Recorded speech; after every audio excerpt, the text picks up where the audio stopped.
ভাষা ও চেতনা সমিতির তরফ থেকে ব্যাগ বিতরণের ওদিক দিয়ে যাও গীতাভরি চক্রবর্তী। সবাই নাকের উপরে মাস্ক পরবে, ঠিক আছে? আর চোখে মুখে হাত দেবে না।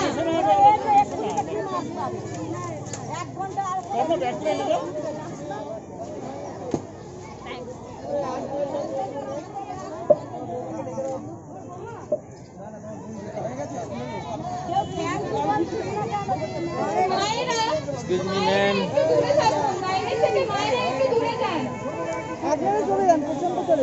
মায়েরা লাইনে একটু পেছনে যান, বাচ্চাদের সাথে দাঁড়াবেন না, অসুবিধা হচ্ছে ব্যাগ দিতে।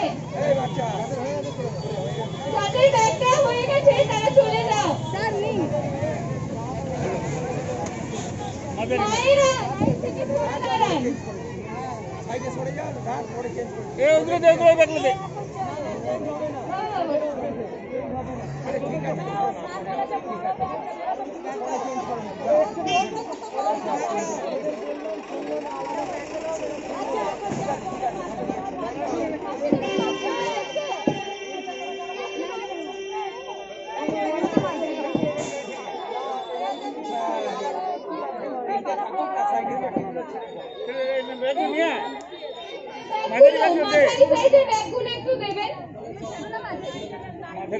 মাঝারি গুলো দে রে, মাঝারি ব্যাগগুলো দে।